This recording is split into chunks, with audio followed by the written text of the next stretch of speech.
Muy buenas tardes, queridos amigos televidentes, aquí en otra entrega más de nuestro programa de medicina de cuerpo y alma, donde un servidor y junto a mi compañera, la doctora Alba Luz Rodríguez, abordaremos temas muy importantes para la salud de todos los dominicanos. Tendremos nuestra cápsula dermatológica, luego nuestra cápsula urológica y como invitada tenemos a la doctora Amanda Grullón, médico nutricionista, especialista en nutrición en enfermedad renal crónica. No se pierda de nuestro contenido del programa. Luego de esta pausa volvemos.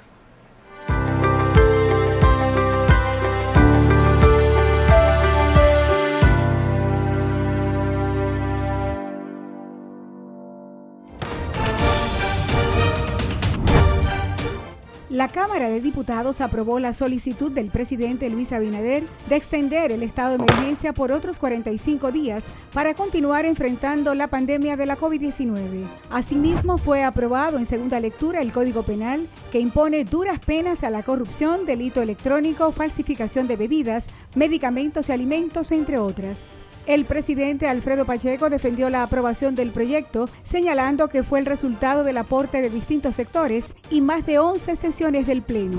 Los diputados aprobaron también en primera lectura y a unanimidad el proyecto que regula la lengua de señas y el sistema de braille en República Dominicana. Unas 55 reuniones de comisiones fueron realizadas esta semana, entre ellas la que crea el Ministerio de la Vivienda, Hábitat y Edificaciones, así como la bicameral, que estudia la modificación integral de la ley que crea el sistema de seguridad social. Cámara de Diputados de la República Dominicana. En Banreservas apoyamos la voluntad de quienes generan cambios para escribir nuevas historias. Por eso en 1979 nace el voluntariado Banreservas, que realiza acciones de sostenibilidad y solidaridad que mejoran la calidad de vida de miles de familias vulnerables, llevándoles dignidad y esperanza. Banreservas, 80 años siendo el banco de todos los dominicanos.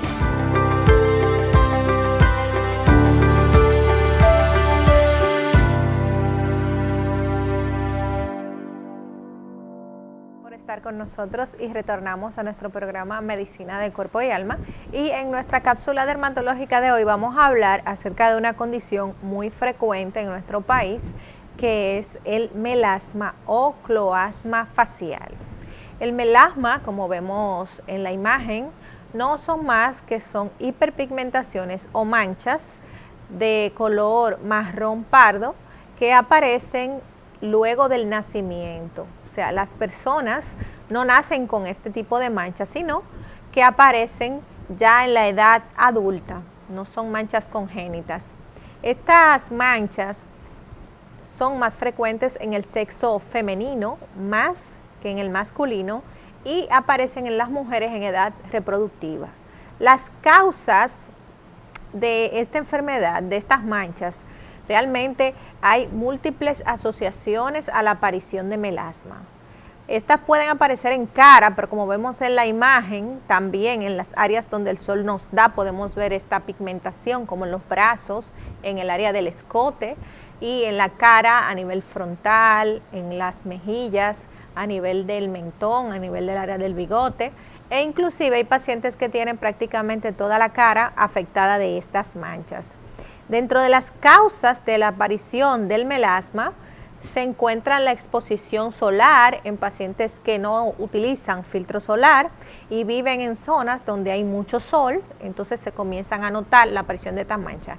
También vemos pacientes que utilizan anticonceptivos, pacientes que beben pastillas de planificación, comienzan a mancharse, o mujeres adultas que han recibido tratamiento hormonal sustitutivo, también pueden que comiencen a mancharse. El embarazo en las féminas es un factor. Nosotros vemos melasma en hombres realmente y muchas veces viene asociado al trabajo que ese masculino realiza. A veces no se pone protector solar o trabaja debajo de lámparas. El paciente dice, no, pero yo no cojo sol, doctora, pero trabajan debajo de lámparas y igual las lámparas emiten radiaciones que producen que aparezcan estas manchas. ¿Qué sucede? El tratamiento del melasma, estas manchas suelen causar en las personas que la padecen mucha ansiedad y mucha frustración. ¿Por qué? Porque son difíciles de quitar. El tratamiento es largo, dependiendo de donde se encuentre la mancha, ya sea en las capas superficiales de la piel o en las capas profundas. El tratamiento va a depender de hasta dónde llega la mancha. Entonces tenemos diferentes tratamientos para el melasma, tratamientos con cremas. Lo primero es que hay que utilizar protector solar, salga o no de la casa.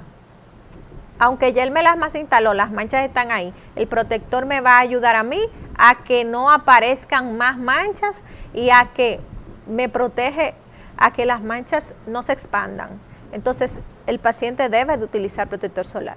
Cuando el melasma es en las capas superficiales de la piel, con un tratamiento de cremas blanqueadoras, podemos lograr un objetivo. Y llamo aquí la atención a la población porque el paciente que tiene estas manchas se desespera, suele acumular muchas cremas. Sin embargo, no es lo ideal. Lo ideal es ir a un dermatólogo para que le planifiques qué tratamiento vamos a utilizar y cuál es la realidad de cuánto se me va a blanquear mi cara, dependiendo de la profundidad de la mancha. Porque si la mancha está profunda, pues el esquema de tratamiento es uno. Si la mancha está superficiales, el tratamiento es otro. No aconsejamos a nadie que compre cremas blanqueadoras en el mercado que no sean expedidos por un profesional médico, ya que tenemos rebotes, cremas que te blanquean muy bien el primer mes y luego vienen las manchas más oscuras y son muy difíciles de quitar. Hay muchas cremas blanqueadoras en el mercado que en vez de hacer bien, hacen mal. Otro tratamiento que tenemos para las manchas, bueno, si la mancha es profunda, donde la crema no llega, utilizamos mesoterapia, utilización de vitamina C, Dermapen y láseres. Existe terapia láser para estas manchas. También usamos peelings para melasma, asociado con el tratamiento untado. Los peelings son cremas que producen descamación y que me van a ayudar a que la cara blanquee más. No solamente el peeling, sino también la utilización de cremas. En nuestro clima y un paciente, dependiendo del trabajo que tenga y la disciplina con la protección solar, es que nosotros damos peeling, porque muchas veces el peeling mancha más. Entonces, estas manchas son benignas. Lo que le causa a la persona es frustración. Ustedes preguntarán, doctora, pero a mí se me va a poder blanquear la mancha, se me va a poder quitar la mancha de la cara. Sí, como vemos en esta imagen siguiente. Sí, miren, fíjense en esta imagen, este paciente es un paciente bien llevado, diagnosticado y con su tratamiento logra un blanqueamiento de sus manchas. En la imagen anterior podemos ver que el paciente que lleva el tratamiento como va, blanquea. No dependiendo a veces en un 80%. Nosotros los dermatólogos podemos decirle a usted cuál es la realidad, dónde vamos a llegar con la terapia que vamos a utilizar, dependiendo de la profundidad de la mancha que usted tenga. No desesperarse, ya que el tratamiento de estas manchas es largo, quiere decir que es más de 3 a 4 meses con las cremas, la disciplina de colocarse el protector solar, y nosotros los especialistas sabemos si vamos a utilizar, aparte de las cremas, algún otro tratamiento alternativo que nos funcione para blanqueamiento, ya sea tratamiento de cabina, con mesoterapia, láseres y demás. Hasta aquí mi cápsula dermatológica del día de hoy. Continuamos en nuestro próximo espacio con nuestro doctor Juan Carlos Estrella, que nos hablará de la próstata femenina y la punción del PSA por parte de la mujer. Así que no se lo pierdan. En breve volvemos con nuestro programa.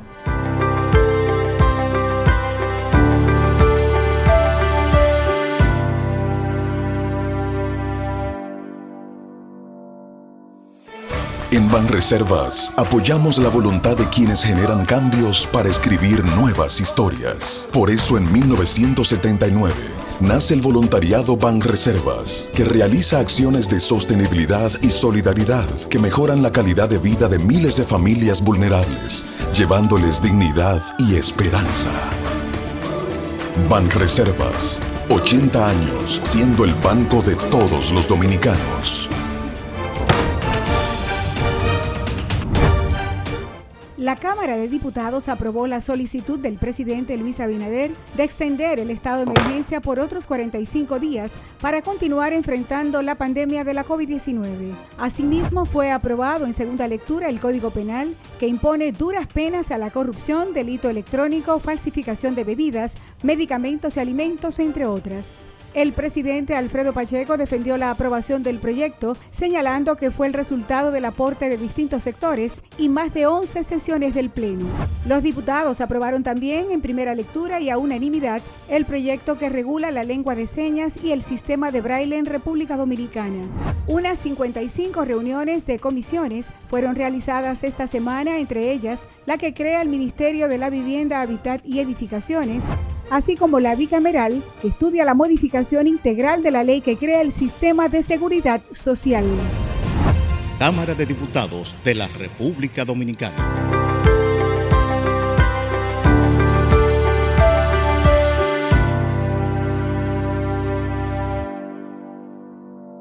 Buenas tardes.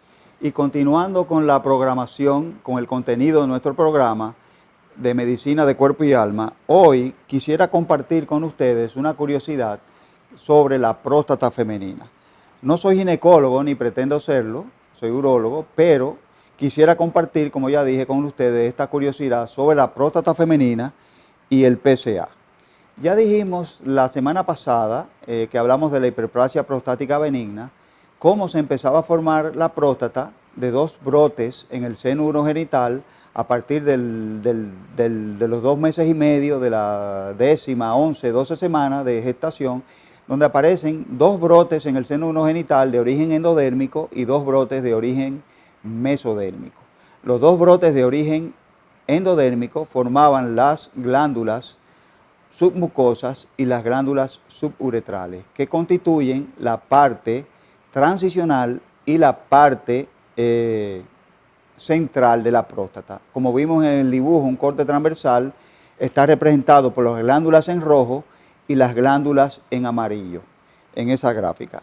Luego, por acción del testículo y la aparición de los andrógenos, entonces los 2 brotes mesodérmicos se desarrollan y dan origen al estroma, a la cápsula y a las glándulas periféricas o laterales que forman los lóbulos laterales. En la mujer no pasa esto. En la mujer, la próstata se queda con las glándulas mucosas y submucosas de la zona transicional. O sea que no hay un verdadero desarrollo totalmente de la próstata, porque las mujeres no tienen el cromosoma Y, ni tampoco tienen la gónada masculina que hace que se desarrolle la parte periférica de la próstata. Aquí vemos una gráfica donde se ve la vejiga, la vagina, y al final de la uretra, la uretra femenina, se ve esa acumulación de glándulas que no son más que las glándulas de Skene.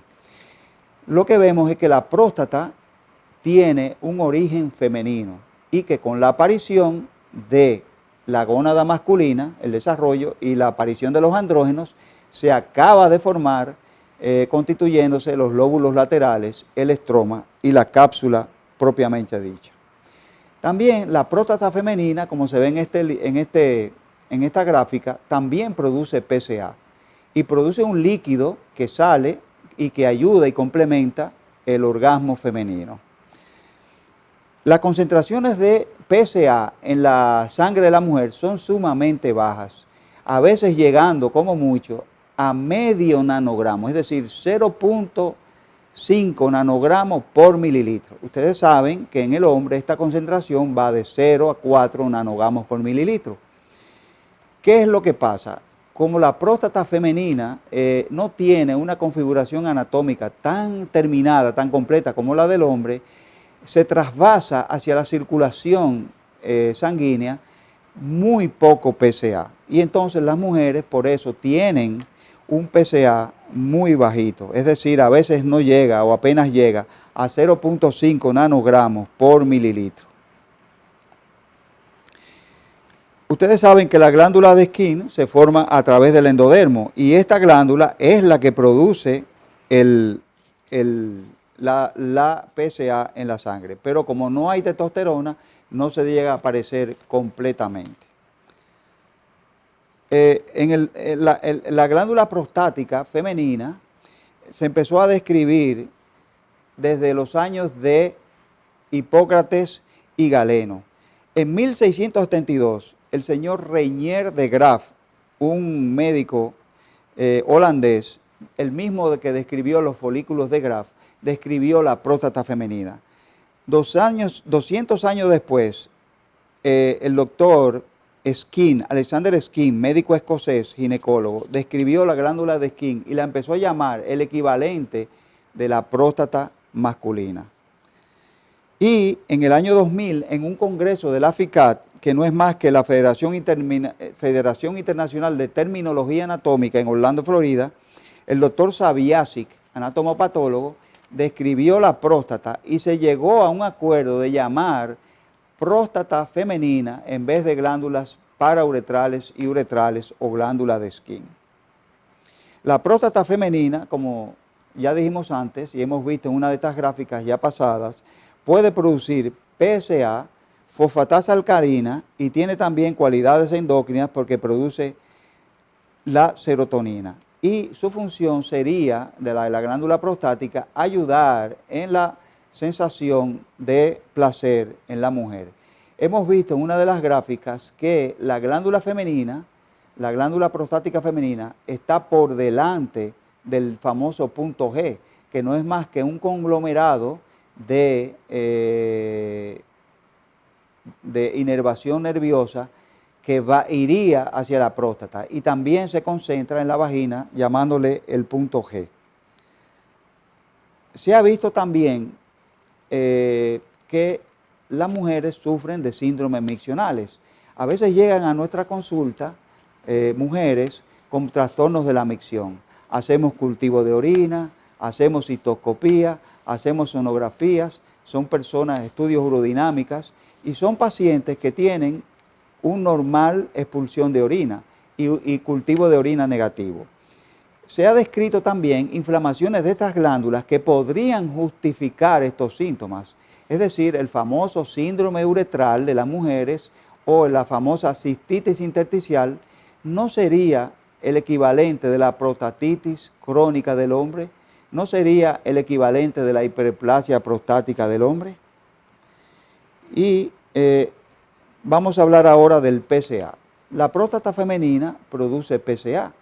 Tanto en el hombre como en la mujer, el PSA existe en el plasma en 3 fracciones. La fracción libre, que viene de una próstata saludable, una porción unida a una proteína que se llama la alfa-1 antitripsina y otra fracción unida a la alfa-2 macroglobulina, que son proteínas inhibitorias. Ustedes saben que el PSA no es más que una calicreína del tipo 3 que tiene poder disolvente sobre las proteínas. Digiere las proteínas y para que el semen pueda avanzar más fácilmente y alcanzar el óvulo y producir la fecundación. El PSA también se había usado como un marcador de violación, pero ya se sabe que no se puede usar porque existe en el líquido vaginal y en el líquido vestibular de la mujer puede existir PSA. De hecho, aquí vemos una gráfica donde se ve la concentración de PSA en nanogramos por mililitro de diferentes tejidos y fluidos en el cuerpo de la mujer. Vemos que en el ovario, en el endometrio y en la mama es rico en PSA. Incluso, fíjense una curiosidad de que las mujeres con PSA elevado en cáncer de mama evolucionan mejor y el cáncer es más de mejor pronóstico en mujeres con PSA elevado que en mujeres con PSA disminuido. También la alopecia androgenética, la alopecia de la mujer, también evoluciona mejor las que tienen PSA un poquito elevado, ya que responden mejor a la ablación hormonal. Hay sustancias en el cuerpo, tanto del hombre como de la mujer, que ayudan a mantener un PSA. no quiere decir que eso esté asociado al cáncer, ni que su disminución esté asociado y que se pueda usar como tratamiento para el cáncer o para prevenir el cáncer. Pero, por ejemplo, sustancias que bajan el PSA, tenemos la vitamina D, el té verde, la famotidina, la aspirina, los AINES o antiinflamatorios no esteroideos, la warfarina, la metformina, las estatinas, fármacos que se usan para bajar el colesterol, y las tiazidas. Y fármacos que suben el PSA, tenemos la esteroides, principalmente la betametasona, el omeprazol, la alopurinol, el candesartán, la amlodipina y la insulina. Dejo en manos de ustedes esta pregunta. ¿Cuál es la original? ¿La próstata femenina o la próstata masculina? Eso lo dejo en manos de ustedes. Muchas gracias por su atención y prosigan con el contenido de nuestro programa, hoy con la doctora Amanda Grullón, médico nutricionista especializada en nutrición y enfermedades renales crónicas. No se pierda, siga con nosotros.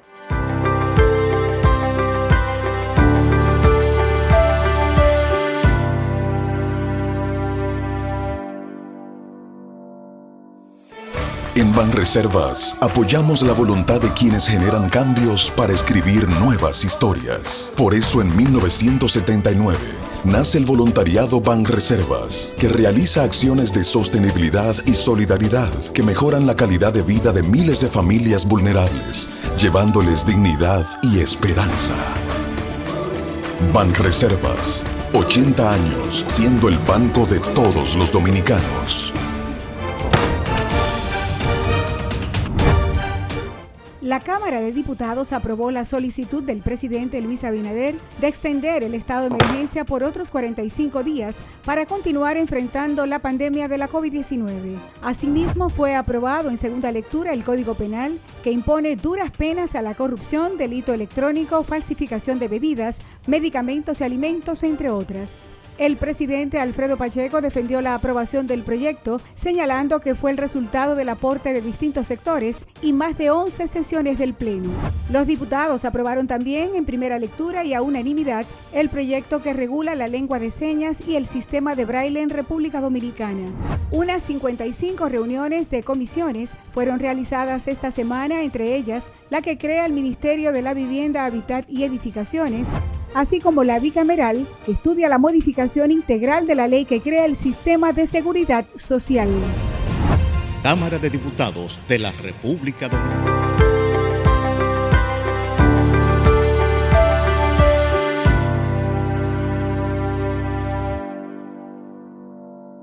Y prosiguiendo con nuestro programa Medicina de Cuerpo y Alma, tal como habíamos prometido, tenemos a la doctora Amanda Grullón, médico especialista, egresada de la UAS, con una maestría en nutrición y alimentación y posgrado en nutrición y enfermedad renal crónica, quien nos acompañará hoy en nuestro programa. Muy buenas tardes, doctora. Buenas tardes. Encantado de tenerla aquí. Gracias por la invitación. Un placer tener en nuestro espacio. Doctora, en su currículum veo que usted está especializada en nutrición y enfermedad renal crónica. Sí. ¿En qué contexto se sitúa esto? ¿Qué es lo que pasa con estos pacientes? ¿Por qué no pueden comer normalmente? Y es tan importante la nutrición que eso ha acabado siendo una especialidad también dentro de la medicina. ¿Qué es lo que pasa? Gracias por la pregunta. Es importante que la teleaudiencia sepa que la nutrición es parte fundamental para manejar un paciente con una enfermedad renal. Y existen varias enfermedades renales, renal aguda, enfermedad renal crónica, y un manejo nutricional adecuado puede llevar a que ese paciente mejore la calidad de vida y la supervivencia. Por eso es algo especializado, que era lo que le comentaba anteriormente. Claro. Es decir, que un tratamiento adecuado en una etapa temprana en esos pacientes puede incluso revertir la enfermedad.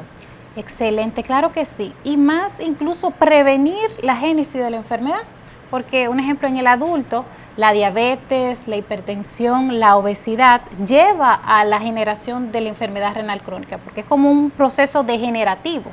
Un paciente que no se maneja bien su presión ni su diabetes va a llevar al daño vascular a nivel renal. Eso lleva a que la enfermedad vaya progresando. Si yo te manejo bien con una dieta, una diabetes, una hipertensión, el paciente no va a llevar a una enfermedad renal crónica. Entonces, nosotros lo podemos manejar a nivel preventivo y cuando ya la enfermedad aparece de momento. Entonces, mientras nosotros lo vamos manejando en cada una de las etapas, prevenimos de que esa enfermedad progrese de manera que el paciente llegue a una diálisis. A una diálisis, sí, Cecilia. O sea, la diálisis, para aclarar a los amigos televidentes, es el procedimiento por lo cual se sustituye la función que ejerce el riñón. Es un aparato que te filtra la sangre y te saca todos los tóxicos que produce el cuerpo. Las principales causas de insuficiencia renal son la hipertensión en nuestro país, ¿verdad? La diabetes crónica maltratada, la poliquistosis y enfermedades crónicas como la glomerulonefritis, que son variadas las causas. Autoinmunes. Autoinmunes. Pero, doctora, me llama mucho la atención el hecho de que los nutriólogos formen parte integral de manejo de pacientes crónicos, porque cuando hablamos de nutriólogos muchas veces pensamos que la nutrición se restringe a la pérdida de peso, porque decimos, bueno, vamos por un nutriólogo porque nos queremos bajar de peso, pero ¿qué abarca la especialidad de nutrición? La nutrición es muy amplia, es decir, nosotros manejamos no solamente el paciente sano, sino también el paciente en una condición de una patología o una enfermedad. Sea un paciente oncológico, sea un paciente con una enfermedad renal, sea un paciente con una enfermedad hepática, la alimentación es totalmente diferente, personalizada y especializada. Principalmente incluso la nutrición deportiva, que está muy en boga actualmente, de que yo voy al gimnasio, tú para manejar una suplementación tienes que asistir a un especialista. Yo insisto mucho con eso, porque hay pacientes que han llegado incluso a una enfermedad renal crónica porque los suplementan de proteína, los suplementan de suplementos que su cuerpo quizá no puede recibir directamente porque tienen una enfermedad crónica no diagnosticada, o puede ser una neuropatía obstructiva, entonces empiezan a consumir suplementos y avanza entonces un daño renal por no tener una orientación adecuada. Y se ve, por ejemplo, las muchachos y los jóvenes que van a los gimnasios, muchas veces los entrenadores siempre sugieren que tome suplementos, que inclusive recetan, porque eso es la realidad, y sin saber que esos medicamentos pueden ser de alto peso molecular y pueden dañar el riñón. Sí. En pacientes jóvenes se han visto mucha nefropatía, pacientes jóvenes que consumen suplementos. Ese daño al riñón causado por suplementos nutricionales, es decir, proteínas, creatina, exceso de electrolitos que se pierde durante los entrenamientos, calcio, todas estas cosas, ¿afectan a un paciente sano o tiene que existir una precondición que el uso de estos suplementos saca a flote? Excelente pregunta, sí. Tiene que haber una precondición. Un paciente sano, aunque realmente hay límites de suplementación proteica, pero no hay estudios que avalen que un paciente sano con una suplementación proteica de un deportista va a tener un daño renal. Ahora, el paciente que tiene una condición incipiente sí desarrolla. Entonces, ¿cómo tú lo sabes?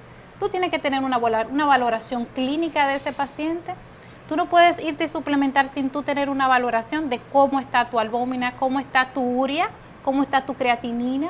Le decía yo al doctor que a mí me han llegado pacientes con problemas obstructivos, con niveles de creatinina y urea altos, que vienen con la intención de suplementarse al consultorio. Yo digo, no, mira, tú no te puedes suplementar, incluso a ti hay que bajarte la cantidad de proteínas de la dieta para que no progrese la enfermedad renal. Exactamente. Wow. Y es importante porque no hay que llegar si la nutrición nos va a ayudar junto con el tratamiento médico en un paciente diagnosticado, por ejemplo, un hipertenso que se diagnostique y que ya tenga algún dato incipiente de nefropatía por su hipertensión, no tenemos que esperar que el paciente llegue a una etapa terminal. Entonces, si la nutrición juega aquí un papel base en la evolución de la enfermedad, y eso es lo que me gustaría que explicara, doctora. Si un paciente es hipertenso y diabético y ya tiene alteraciones o daño renal, aunque no esté en diálisis, ¿debe de visitar un nutriólogo? Claro que sí. Ese es el punto más fundamental para no llegar a esa etapa de enfermedad renal, porque inmediatamente nosotros los pacientes empezamos con una dieta para bajarle, si es hipertenso hay que bajarle la cantidad de sodio de la dieta. Los embutidos tienen mucho sodio, los enlatados tienen mucho sodio y eso se le va restringiendo al paciente hipertenso. Al paciente diabético se le concientiza del cumplimiento de la farmacoterapia. Paciente diabético que no se medica, que no se pone su insulina, va a dañar su riñón. Hay un proceso incluso de aceptación de la enfermedad de la diabetes que quizá el paciente no la acepta, entonces empiezan los daños progresivos. Y si ya el paciente ya está en primeras etapas, es casi obligatorio asistir a nutrición porque nosotros lo vamos orientando. No le vamos dando una dieta, no, come pollo con tallota sin desabridos, sin pollo sancochado. Eso es deprimente para un paciente. Sí, sí. A un paciente hay que motivarlo, hay que darle opciones. Nosotros los nutricionistas y los nutriólogos le damos opciones al paciente para que el paciente diga, bueno, sazóname con orégano, con limón, le quitamos el sodio, pero no le quitamos el sabor, porque entonces el paciente, ¿qué pasa? Te entra en anorexia. Entonces el paciente no quiere comer y se te descompensa más un paciente anoréxico que un paciente que tiene buen apetito. Claro que sí. Entonces, ¿qué hacen? Motivar la alimentación. Y en casos se le pone estimulante de apetito a muchos de esos pacientes, porque los niveles, incluso en pacientes renal per se, los niveles de azoados aumentan. Entonces el cuerpo como respuesta dice, bueno, yo te voy a quitar el apetito porque no quiero más tóxico. Entonces el paciente no tiene ningún proceso de reparación ni compensación, pierde proteína y se te descompensa más. Y se va deteriorando, se hace más susceptible a las infecciones, a las complicaciones y todas esas cosas. Entonces yo te ven causas importantes, es decir, yo tengo que prevenir la anorexia de ese paciente, tengo que prevenir la intoxicación de ese paciente y tengo que estimular y motivar al paciente. Entonces de aquí la importancia de que ese paciente tenga un manejo nutricional, eso mejora muchísimo la calidad de vida. Hay pacientes que me llegan, ay doctora, mire, porque la mayoría de los pacientes renales vienen con un familiar y quizá no tienen la posibilidad de poder elaborarse sus propios alimentos y te dicen, ay doctora, mire, lo mismo, yo estoy comiendo lo mismo, todos los días me están poniendo pollo sancochado con tallota y papa y ya yo no puedo más. Entonces yo le digo, espérate, vamos a sentarnos, vamos a hablar con tu familiar, vamos a ver qué opciones le podemos preparar. Como te dije, un pollito al limón, un puré de papa con su aceitico de oliva, pero están muchísimos aromáticos también, muchísimos, como dicen, condimentos que se puede agregar, el laurel, el comino, que no hacen daño. Y el paciente, y el ajo también, y la cebolla. Que el paciente lo puede consumir y dice, bueno, esta comida está un poquito mucho mejor, con mejor sabor. Entonces el paciente se anima. Por eso la importancia de tú tener a alguien que te lo vaya orientando en esa parte. Y en un paciente renal, doctora, ¿qué alimento está totalmente prohibido, que no puede ingerir? Muy buena pregunta. ¿Qué no puede consumir un paciente que tenga una enfermedad renal? Y cuando hablamos de enfermedad renal, estamos hablando de insuficiencia renal, en este caso. Riñón. Lo primero es el famoso refresco. El refresco tiene fósforo inorgánico. El fósforo inorgánico se absorbe más rápido y normalmente en estos pacientes los niveles de fósforo son muy altos. La hiperfosfatemia lleva una alteración de la PTH, llevando lo que es osteodistrofia renal. Nosotros hemos recibido, en mi experiencia, pacientes con deformación incluso mandibular, con protrusión a nivel de los brazos por la deformación y la osteodistrofia renal. Entonces, lo primero que hay que contraindicar en todos los pacientes es el refresco, realmente.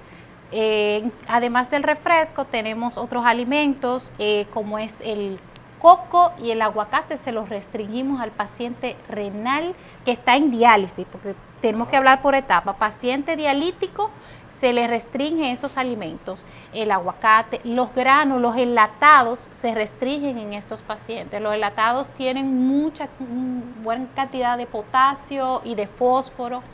Se les restringe los lácteos, el queso, es un poquito hasta deprimente porque tiene mucha restricción los cereales.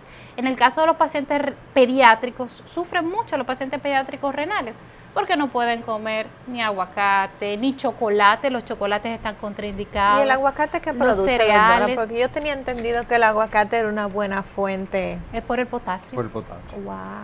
Normalmente esos pacientes tienen el potasio elevado, incluso los víveres que se le ponen pasan por un proceso de diálisis o filtración de los víveres. Es decir, tú tienes que calentarlos, dejarlos en agua, botarle el agua, volver y calentarlos para que se elimine la mayor cantidad de potasio, sodio y fósforo. Eso se tiene que hacer con todos los alimentos. Los vegetales hay que frizarlos para que pierda el potasio, sodio y fósforo. Es con un proceso de filtración para evitar de que el cuerpo no se intoxique tanto. Y cuando yo te lleve a la diálisis, entonces el paciente no está tan intoxicado de esos oligoelementos o micronutrientes. Sí. Porque lo que te puede matar en un paciente de diálisis crónica es el exceso de potasio que causa paro en diástole, paro cardíaco en diástole. Entonces, el paciente, ya ustedes saben que el paciente ya dialítico es un paciente muy delicado, no es un paciente que podemos improvisar a nivel nutricional. La suplementación proteica es diferente. Un ejemplo, en el paciente que ya está dializando pierde mucha proteína y ya hay daño renal. ¿Qué quiere decir eso? Que nosotros le aumentamos el aporte proteico. El aporte proteico es muy alto en el paciente que está en diálisis, pero el paciente prediálisis es muy restringido. Por eso es que es una área especializada. Yo le tengo que tratar de que los niveles, principalmente de albúmina, se mantengan estables en ese paciente, porque también es un factor de mortalidad en el paciente. Unos niveles de albúminas muy disminuidos nos hablan de una morbimortalidad más alta en el paciente. Entonces hay muchos factores inflamatorios. Muy avanzada la enfermedad. Y esa inflamación lleva a que se pierda mayor cantidad de proteína, entonces uno tiene que estar aumentándole la proteína al paciente que está en diálisis. El prediálisis, entonces nosotros lo restringimos. Si es una etapa 4, muy poquito antes de llegar a la diálisis, se restringe hasta 0.6 por kilogramo de peso, es decir, poquita proteína para el peso que tiene el paciente. Proteína decimos principalmente las carnes. Es muy buena pregunta. Porque estamos hablando en un término para la población, ¿verdad? Que nos ve en forma llana.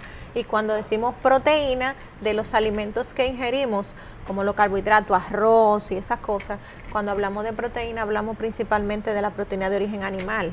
No, muy buena pregunta, porque hay proteínas que le llaman de alto valor biológico, que son las proteínas que provienen de las carnes. Pero hay proteínas que no son de tan buen valor biológico, que provienen de los granos, de las habichuelas, el arroz, incluso esos que le llamamos carbohidratos tienen proteínas integradas, pero no tienen tanto valor biológico, no son tan estructurales, no son tan de calidad como son las proteínas que nosotros obtenemos a través de las carnes, las leches, los huevos, el queso. Esa proteína tiene mucho mejor calidad y realmente son las que más se suplementan en estos pacientes que tienen estas enfermedades renales. Ya en la etapa 5. Sí, no, en todas las etapas se tiene que suplementar al paciente, pero en la etapa 4, entonces dijimos que hay que disminuirla, incluso en las etapas incipientes se bajan, para bajarle la carga, se bajan la cantidad de proteínas de alto valor biológico, se le bajan más las carnes y se le aumentan más los granos. Ahí interviene mucho la soya.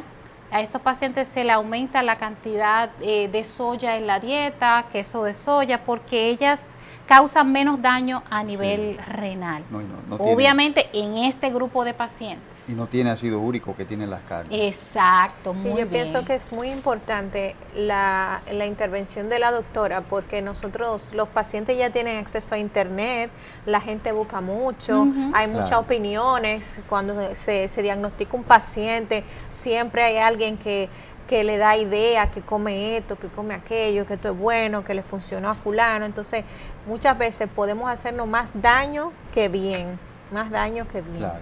Así que si existe alguna condición de este tipo, lo ideal es visitar un especialista en nutrición cuando se hacen este tipo de diagnósticos. Completamente de acuerdo que estos pacientes terminales renales tienen que estar supervisados y seguidos por un nutriólogo clínico.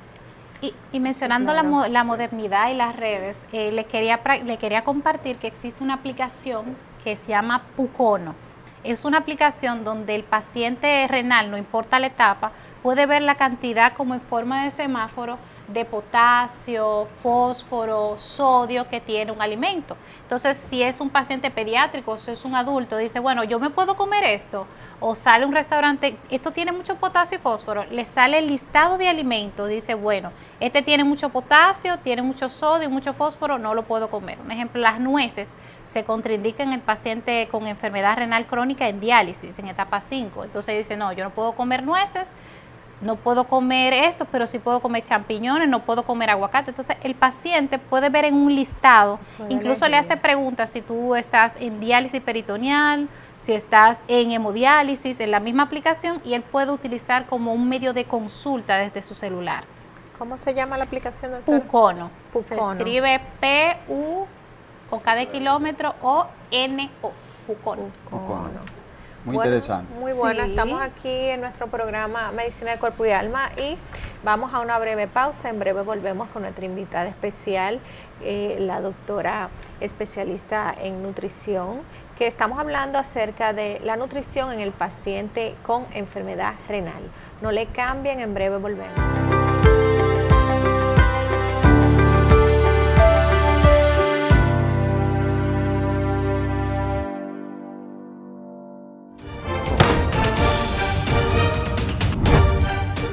La Cámara de Diputados aprobó la solicitud del presidente Luis Abinader de extender el estado de emergencia por otros 45 días para continuar enfrentando la pandemia de la COVID-19. Asimismo, fue aprobado en segunda lectura el Código Penal, que impone duras penas a la corrupción, delito electrónico, falsificación de bebidas, medicamentos y alimentos, entre otras. El presidente Alfredo Pacheco defendió la aprobación del proyecto, señalando que fue el resultado del aporte de distintos sectores y más de 11 sesiones del Pleno.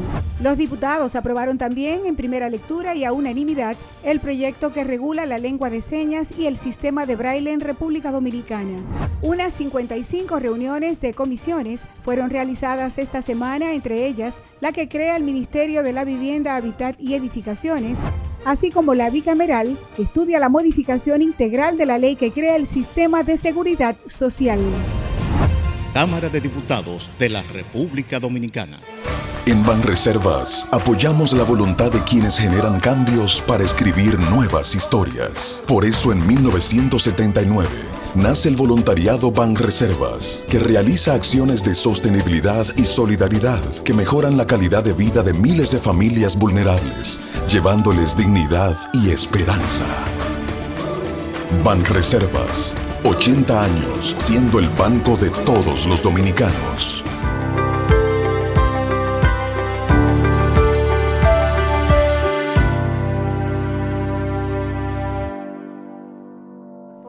Y estamos en nuestro último segmento conversando con el invitado. En la tarde de hoy tenemos a la doctora Grullón, que es médico nutricionista especializada en las enfermedades renales crónicas, en el paciente renal.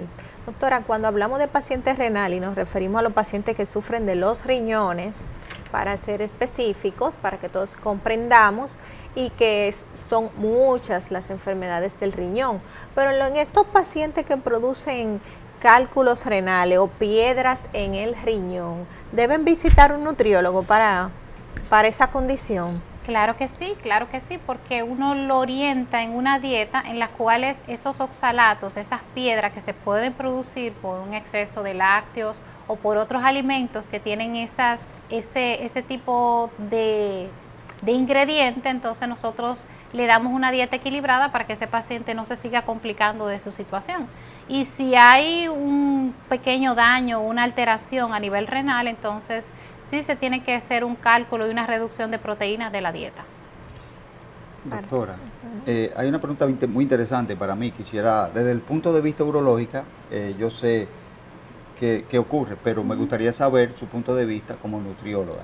Es el problema del calcio y la vitamina D en pacientes con litiasis renal. ¿Pueden tomar calcio y vitamina D estos pacientes?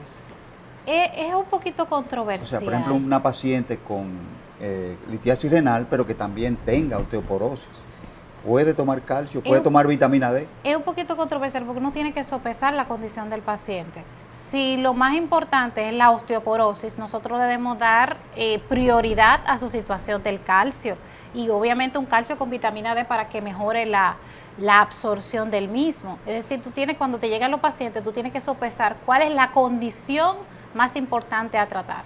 Si es una litiasis, entonces, si es la litiasis lo importante, entonces viene la reducción proteica y obviamente la reducción de alimentos que sean ricos en calcio. Muy interesante, sí. Porque el calcio es un nutriente. Necesitamos entre 600, 800, 1000 miligramos de calcio al día. O sea, yo supongo que de ahí en adelante es que hace daño, que participa en la formación de litiasis renal. Tengo entendido también que la forma de sal que acompaña el calcio también es importante, porque por ejemplo, carbonato de calcio, fosfato de calcio son muy litogénicos, pero el citrato de calcio es el menos litogénico de todos. Y supongo que habría que darlo, como dice usted, muy medidamente para evitar la osteoporosis, completamente de acuerdo. Por otro lado, tengo entendido que usted laboró muchos años en el Hospital Robert Reed y que usted también participó en tratamiento nutricional de niños con insuficiencia renal. ¿Cuál es la diferencia? ¿Qué es lo que pasa? Porque tenemos también el problema de que no podemos restringir muchas proteínas porque ellos están creciendo, necesitan nutrientes que prohibimos en pacientes adultos. ¿Cómo se regula eso, doctora? ¿Cuál fue su experiencia? Normalmente el paciente renal pediátrico, el manejo, incluso la génesis de la enfermedad es diferente que en el paciente adulto. Normalmente el paciente pediátrico desarrolla una enfermedad renal crónica por malformaciones congénitas. Entonces, cuando te llega normalmente ya a la consulta de nefrología, ya está en una etapa avanzada. Entonces, el manejo del aporte proteico en esta etapa, si ya es un paciente que está en diálisis per se, entonces se le tiene que aumentar la proteína de la dieta, pero tiene que haber una restricción, como decíamos en el segmento pasado. Estos niños no pueden estar consumiendo las galletitas que se consumen, las papitas, todos esos snacks que se consumen, tienen mucho sodio, tienen mucho potasio. Al niño se le tiene que restringir la sal, se tienen que diseñar estrategias porque el niño no es igual que el adulto, no tiene ese control. Si él necesita agua y está sediento, si tiene que buscar agua de donde sea, lo busca. Entonces, en la experiencia que nosotros vivimos allá con ese grupo de pacientes, aprendimos de que hay que ser empáticos con la condición del paciente y buscarle estrategias para que ese paciente tenga mayor calidad de vida. Es decir, si tú sabes que el niño no puede comer snacks, vamos a buscarle otro tipo de snacks un poquito más naturales, con vegetales, y tratar de cumplir lo que es el filtrado de los víveres, no quitarles. Si ese niño está acostumbrado a comerse su purecito de papa con huevo en la mañana, vamos a tratar de hacerle el filtrado de ese puré, es decir, hacerle el recambio de agua y que él se siga comiendo su purecito de papa. Y mientras más natural es la alimentación, mayor efecto protector. No importa si tú tienes enfermedad renal o si tú no la tienes. Si tú comes víveres, si tú comes fruta, si tú consumes huevos, si tú consumes carne, mientras menos ultraprocesados, no importa la enfermedad, mejor va a ser la condición del paciente. Porque realmente la industria alimentaria, con el fin de que esos alimentos se conserven bien, duren mucho, necesita tener conservantes. Y a veces esos conservantes nuestro cuerpo no lo asimila de manera adecuada. Y entonces, no son beneficiosos. Lo que pasa es que es controversial, porque un ejemplo, si yo quiero que un embutido me dure mucho y que no me desarrolle una bacteria o un parásito, yo tengo que agregarle conservantes. Pero a la vez esos conservantes me van a hacer daño a la larga. Entonces, ahí viene lo controversial. Entonces, yo lo que le recomiendo a todos los pacientes, vámonos por la parte más natural. Nosotros somos el país que más alimentos naturales, degustativos tiene. Podemos comer víveres, muchos víveres, aquí yuca, plátano, y hay muchas formas de cómo elaborarlo, arroz, habichuelas, hay muchos granos. Entonces, tenemos esa ventaja. Tenemos que aprovechar eso, incluso la alimentación, hacerla costo eficiente. Tú a veces dices, bueno, a mí me sale más económico comprar un pan con huevo, pero es lo más saludable. Al fin y al cabo, te sale, como dice la frase, más cara la sal que el chivo. Entonces es mejor comer más natural, menos ultraprocesado, y esto te va a asegurar que tenga menos azúcar, porque se utiliza el azúcar como conservante, que tenga menos sal, en los enlatados se utiliza la sal como conservante, y que sea un poquito más saludable la alimentación. Doctora, ustedes cuando reciben un paciente renal, usted mencionó que muchas veces vienen acompañados de un familiar, ¿ustedes trabajan con el cuidador? ¿Instruyen al cuidador al que va a preparar esos alimentos? Porque muchas veces el paciente entra en negación y no el cuidador juega un papel vital en los pacientes crónicos. Es una excelente pregunta. Si el cuidador, normalmente a veces el paciente adulto viene solo y uno le dice, venga con el familiar o con la persona que cocina en su casa. ¿Por qué la persona que cocina en su casa? Porque esa persona normalmente es la que sabe qué es lo que va a hacer a la hora de preparar un alimento, sabe la cantidad, sabe qué es lo que hay en la nevera, qué es lo que hay en la alacena. El paciente puede decir, bueno, yo quiero esto, pero el que cocina es el que sabe. Entonces, a ese es el que tú tienes que orientar y decirle, mira, tú tienes que tratar de bajarle el sodio al arroz, bajarle la sal al arroz, cuando lo prepares, bájamele la grasa, vamos a hacerle una tortillita con más claras de huevo que con yemas, vamos a bajarle el queso, vamos a buscar otras opciones que no sea el queso, vamos a aumentarle el huevo en la dieta y bajarle lo que son el queso y el salami en la dieta. Entonces uno lo va orientando y esa persona es la que le termina dando mayor calidad de vida a ese paciente. Y si es una persona que tiene una empatía, si quiere a ese familiar con esa enfermedad renal crónica, el paciente tiene mejor calidad de vida y realmente avanzan y duran mucho sin tener complicaciones porque tiene alguien que le dé ese apoyo. El apoyo nutricional es lo más importante en un paciente renal. Porque con todas estas restricciones que hemos dicho, ¿quién no come un pan con aguacate? ¿Quién no come cereales? ¿Quién no come embutido? Si en la casa no llevan aguacate y el paciente no lo ve, por ejemplo, porque si hay empatía, si él no lo puede comer, no lo vamos a comer ninguno. Exacto. Digo yo, porque la empatía se aplica. La empatía se aplica. El pobre si vamos a ver, entonces es lo que yo digo del trabajo del familiar, porque yo vengo y cocino y hago mi arroz, echo mi grasa, y cocino con mi cosa que el paciente no puede comer, entonces es un problema. El familiar hay que educarlo en la casa. Si va a haber una dieta restrictiva, entonces hay que tener empatía con el paciente. Doctora, hay una patología que usted conoce muy bien con su relación con los pacientes nefrópatas crónicos, que es el síndrome nefrótico. El síndrome nefrótico. Que son pacientes que expulsan grandes cantidades de proteínas porque su filtro, vamos a decirlo así, de una forma sencilla, el filtro ha aumentado su tamaño y deja pasar moléculas más grandes, como las proteínas. ¿Cómo es la dieta de estos pacientes? Como hay restricción de proteínas en los pacientes nefríticos crónicos, en el caso del síndrome nefrótico, ¿se le da proteína para compensar? Lo que pasa es, eso se maneja según la etapa del paciente. Si es una etapa antes de llegar a la etapa ya de diálisis, ya ahí hay una restricción y un aporte de albúmina, es decir, se maneja muy a nivel de nefrología, pero ya cuando uno llega en la etapa ya de diálisis, el aporte proteico tiene que ser bien alto en estos pacientes. Es un reto, el paciente nefrótico dialítico es un reto para nutrición, porque es un paciente que más allá del aporte alto proteico, tú tienes que manejar los patrones inflamatorios, un paciente muy inflamado, que si hay una hipertensión descontrolada, si hay una diálisis no correcta, entonces el paciente me va a seguir perdiendo más proteína y se me va a seguir descompensando.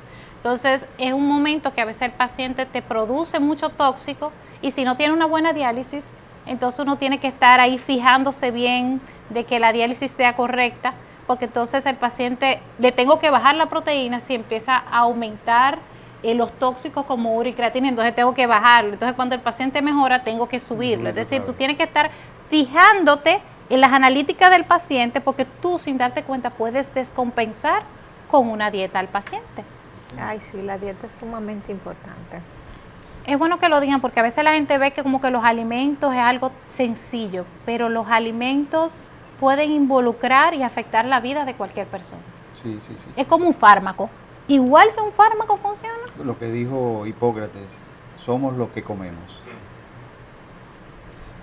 Bueno, hasta aquí nuestro programa. Damos las gracias a la doctora. Quisiéramos seguirle haciendo preguntas. Por la invitación, gracias. Quisiéramos seguir, pero en televisión somos esclavos del tiempo. Agradecemos su atención a los amigos televidentes, sigan con nosotros, no lo cambien y véanos por Cinevisión Canal 19. Muchas gracias.